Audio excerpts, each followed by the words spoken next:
Bismillahirrahmanirrahim. Assalamualaikum warahmatullahi wabarakatuh. Selamat pagi, salam sejahtera untuk kita semua. Hari ini untuk mata kuliah Askep Rentan, izinkan saya memberikan paparan. Sebelumnya saya salam kenal, mungkin saya dengan Ibu Iga ya, selaku dosen yang akan memberikan materi asuhan kebidanan pada kasus rentan. Untuk topik kali ini yang akan kita bahas yaitu asuhan kebidanan pada pasien dengan korban pemerkosaan. Baik, sebagaimana kita tahu, definisi dari pemerkosaan adalah suatu usaha untuk melampiaskan nafsu seksual yang dilakukan oleh seorang laki-laki terhadap perempuan atau sebaliknya ya. Jadi tidak hanya laki-laki dengan perempuan aja, tapi perempuan juga bisa melakukan terhadap laki-laki dengan cara yang dinilai melanggar menurut moral dan hukum. Jadi karena statusnya ini tidak suka sama suka ya, dan itu adalah melanggar moral dan juga hukum.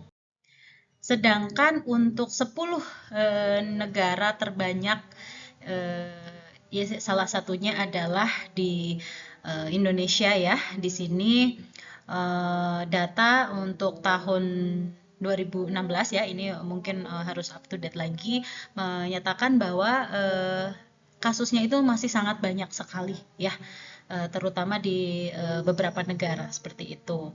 Kemudian kasus yang sempat viral ya, yaitu di mana 3 anak saya ya diperkosa, lalu saya lapor ke polisi ya, seorang ibunya itu melapor ke polisi, tetapi polisi menghentikan pelaporannya ya, entah karena ada oknum yang memang dia tidak bertanggung jawab ya, ataupun memang pelakunya ini adalah, mohon maaf, stakeholder atau tokoh masyarakat atau orang yang mempunyai kepentingan seperti itu. Kemudian untuk kasus kekerasan seksual yang sedang viral dulu juga ya, yang dilakukan oleh polisi ya, gitu ya, kepada mahasiswa. Ini mungkin teman-teman ingat ya, dulu kasus ini juga bahwa seorang abdi negara ya melakukan tindak pemerkosaan kepada warga sipil seperti itu. Kemudian, nah dari analisis kasus ya, kita juga bisa lihat ya bahwa dia menyuruh pacarnya untuk melakukan aborsi ya. Kemudian dia menyuruh untuk bunuh diri ya, dan dia juga menyuruh untuk minum racun seperti itu ya. Nah, Kasat Reskrim Mojokerto ini membenarkan bahwa korban ini meninggal akibat racun potasium yang ia minum dari air mineral ya. Kemudian aksi bunuh diri juga dia diketahui sejumlah kesaksian bahwa korban mencoba beberapa kali untuk bunuh diri ya, karena memang tindak dari pemerkosaan ini, dan dia juga disuruh melakukan aborsi gitu ya. Kemudian aksi keji yang dilakukan oleh seorang ya tokoh masyarakat tentunya ya. Di sini juga pernah ada kasus pemerkosaan pada kekerasan seksual. Dia mengabaikan hak korban, jadi dia itu adalah tokoh masyarakat ya, bahkan seorang pimpinan dari pondok pesantren ya. Dia justru malah melakukan tindak pemerkosaan itu terhadap santrinya ya, dan beralih-alih mengiming-imingkan gitu ya, seperti menjadikan nanti nilainya bagus, kemudian dirayu supaya mau menjadi pelampiasan nafsunya seperti itu ya. Kemudian kelumpuhan sementara pada korban pemerkosaan di sini ya. Di sini banyak korban yang tidak menyadari bahwa kelumpuhan sementara bersifat alami dan spontan. Penyalahan diri sendiri menjadi hal yang tidak terhindarkan ya, dia menyalahkan diri sendiri. Mereka lebih enggan lagi untuk melaporkan pengalaman pahit itu kepada orang terdekat atau pihak berwajib, lantaran besar kemungkinan mereka akan berhadapan dengan pertanyaan, kenapa kamu tidak melawan, atau kenapa kamu tidak berusaha lari ya. Padahal kalau kita ditanya seperti itu, itu sudah bukan pertanyaan yang perlu dijawab lagi ya, karena kan dia memang dipaksa seperti itu ya. Nah, karena di sini memang kasus pemerkosaan ini menjadi topik yang sangat ya menyita berbagai pihak ya, sehingga kasus pemerkosaan ini memang sudah sering terjadi ya. Tapi hati-hati ketika kita sebagai seorang bidan menangani kasus pemerkosaan ini, kita harus validasi data dulu apakah benar pasien ini mengalami pemerkosaan atau bukan. Jangan sampai dia mengaku korban pemerkosaan tetapi ternyata dia suka sama suka seperti itu, mau minta kontrasepsi darurat seperti itu ya. Nah, bentuk-bentuk dari pemerkosaan bukan satu-satunya kekerasan seksual ya, tapi ini berdasarkan temuan Komnas Perempuan ada 15 bentuk kekerasan seksual ya. Jadi ada pemerkosaan, intimidasi seksual, pelecehan seksual, eksploitasi seksual, pandangan perempuan tujuan seksual, perbudakan seksual, human trafficking ya, kemudian pemaksaan perkawinan ya, dijodohkan gitu ya, tapi tidak saling suka gitu ya, pemaksaan kehamilan, pemaksaan untuk aborsi, pemaksaan kontrasepsi dan sterilisasi, penghukuman tidak manusiawi bernuansa seksual ya, dengan fantasi-fantasi seperti itu, kemudian atau praktek atau tradisi bernuansa seksual membahayakan atau mendiskriminasi perempuan. Jadi misalkan diperkosa beramai-ramai gitu ya, dan penyiksaan seksual, misalkan dia dengan apa namanya dirantai di apa gitu ya, dan kontrol seksual ya. Ini UNICEF juga sudah menyebutkan ya beberapa kasus-kasus tersebut. Apakah kekerasan seksual hanya dialami oleh perempuan? Ya, jawabnya adalah tidak ya. Nah, tetapi kebanyakan ya dialami oleh perempuan. Tapi padahal ya 1 dari 10 laki-laki ini pernah mengalami pelecehan seksual di ruang publik ya. Tahun 2018 ini lebih banyak laki-laki menjadi korban dan pelakunya adalah anak di bawah 17 tahun ya.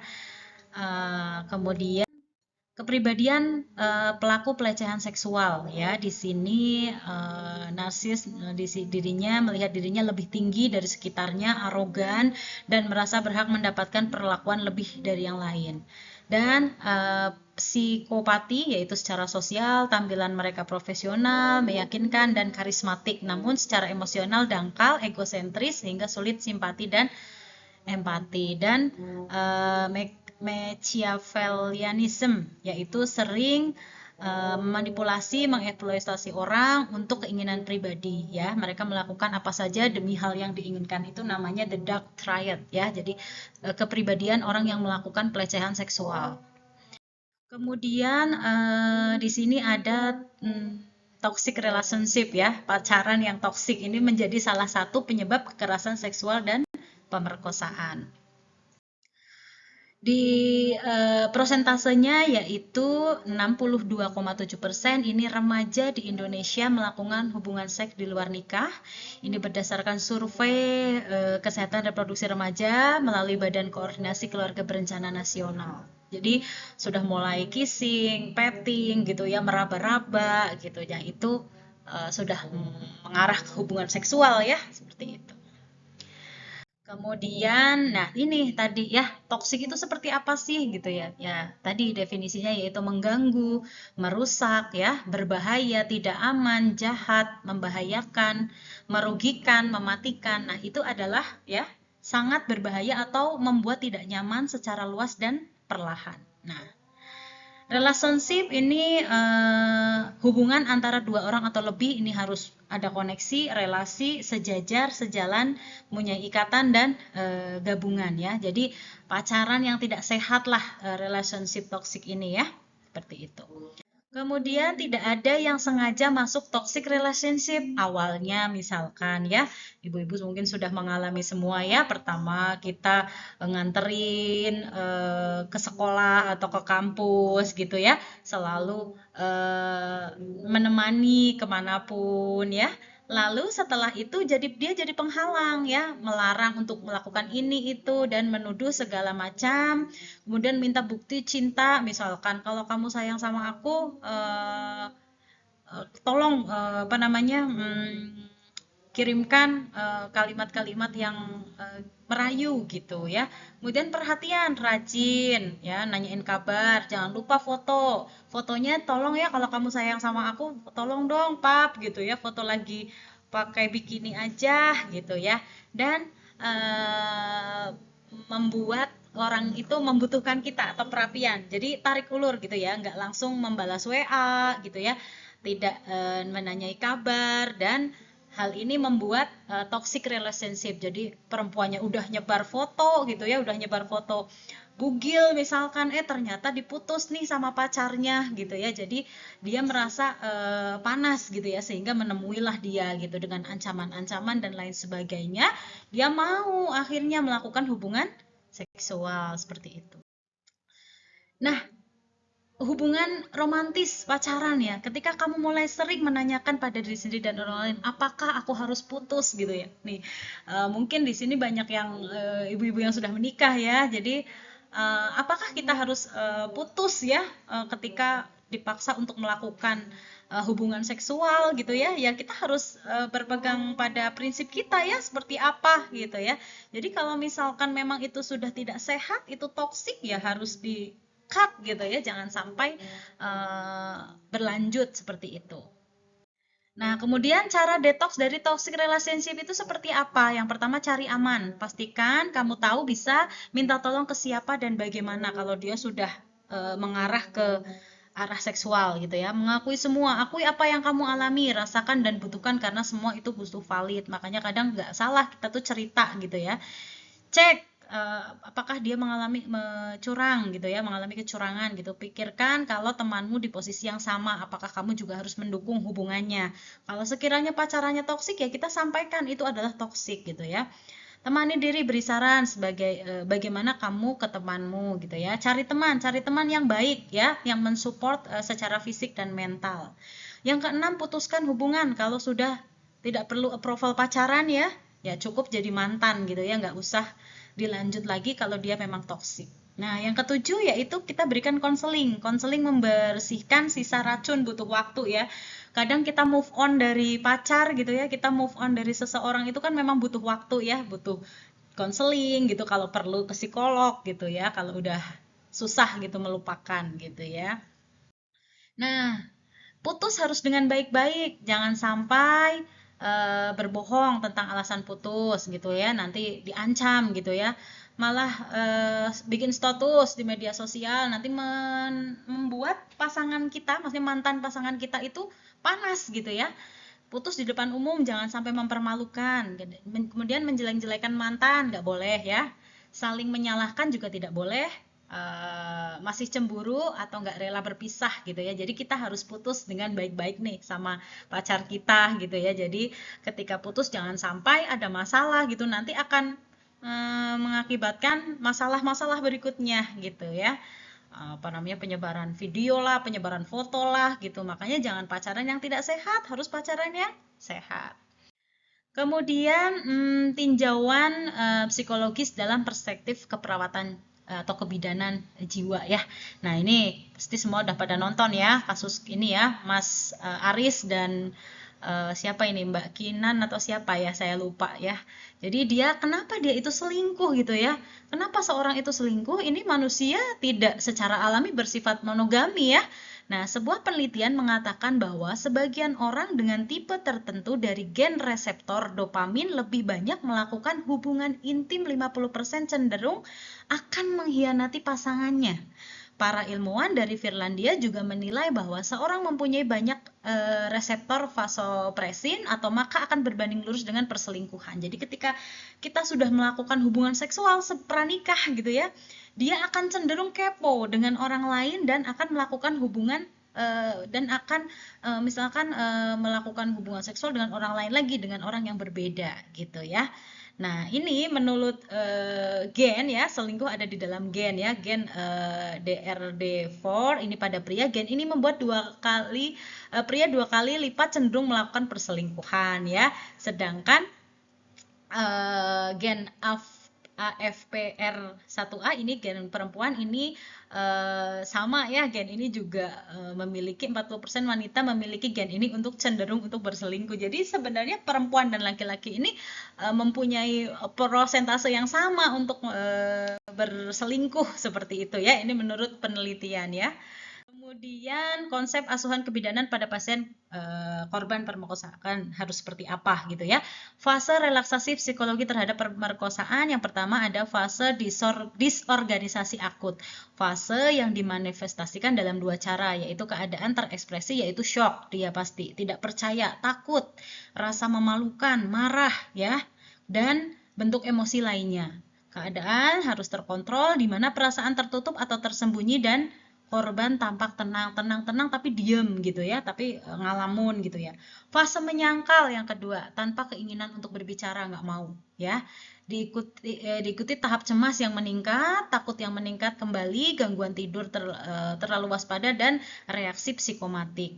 Yang ketiga ada fase reorganisasi. Ini di mana kejadian ditempatkan pada perspektif beberapa korban tidak benar dan pulih dan mengembangkan gangguan stres gitu ya. Jadi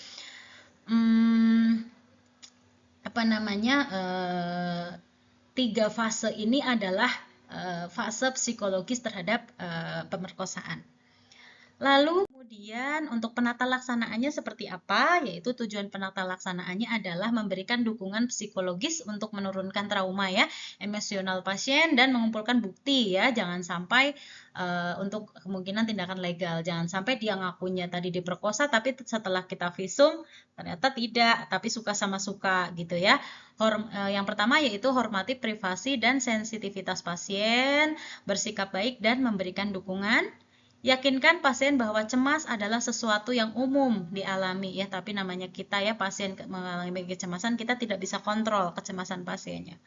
Kemudian terima reaksi emosi pasien, misalnya terlalu perasa ya. Jadi kalau misalkan orangnya overthinking ya harus kita terima gitu ya. Kemudian masalah kebidanan jiwa yang bisa muncul pada pasien korban pemerkosaan yaitu gangguan konsep diri, harga diri merasa rendah ya, isolasi sosial, dia akan cenderung menyendiri, kecemasan, risiko bunuh diri jadi harus diawasi, dan defisit perawatan diri, dia akan nggak mandi, nggak makan gitu ya. Sampai di sini mungkin untuk materi pada siang hari ini. Apabila ada pertanyaan, silahkan bisa menghubungi saya seperti itu. Baik, mungkin untuk materi yang pertama saya cukupkan. Saya akhiri. Wabillahi taufiq wal hidayah. Wassalamualaikum warahmatullahi wabarakatuh.